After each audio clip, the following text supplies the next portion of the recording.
ভারতের রাজস্থানে প্রবল বর্ষণে ২০ জন এবং বিহারের জেহানাবাদে সিদ্ধেশ্বরী মন্দিরে পদদলিত হয়ে সর্বশেষ ৯ জনের মৃত্যুর খবর পাওয়া গেছে। দর্শক, এই বিষয়ে কলকাতা থেকে বিস্তারিত জানাচ্ছেন সহকর্মী পরমাশিস ঘোষ রায়।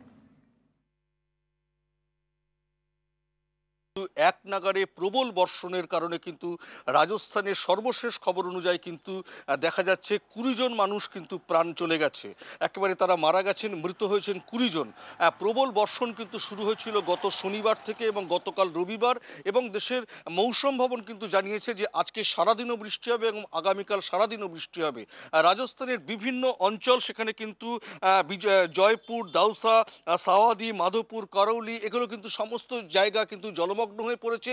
জাতীয় সড়কগুলো সমস্ত জলমগ্ন হয়ে পড়েছে। দুর্ঘটনা ক্রমশই বাড়ছে। বহু মানুষ কিন্তু এখনো আহত হয়েছেন।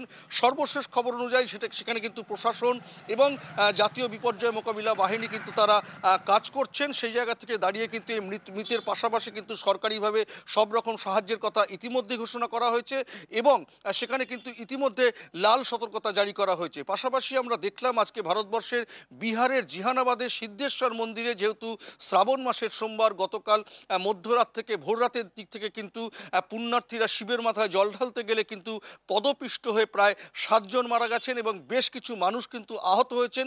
তার মধ্যে মহিলার সংখ্যা বেশি এবং সর্বশেষ যেটা খবর আমরা পেয়েছি এখনো পর্যন্ত সেখানে কিন্তু ৯ জন মারা গেছে। আমরা দেখলাম যে কিছুদিন আগেও কিন্তু উত্তরপ্রদেশের একটি ধর্মীয় সমাবেশে কিন্তু বহু মানুষ পদপিষ্ট হয়েছিল এবং কিন্তু সেই জায়গা থেকে দাঁড়িয়ে কিন্তু উত্তরবঙ্গে প্রবল বর্ষণে, সিকিমের প্রবল বর্ষণে ক্ষতিগ্রস্ত হয়েছিল বহু মানুষ এবং দিল্লিতেও কিন্তু অনেক মানুষের প্রাণ গেছিল এই বর্ষার কারণে।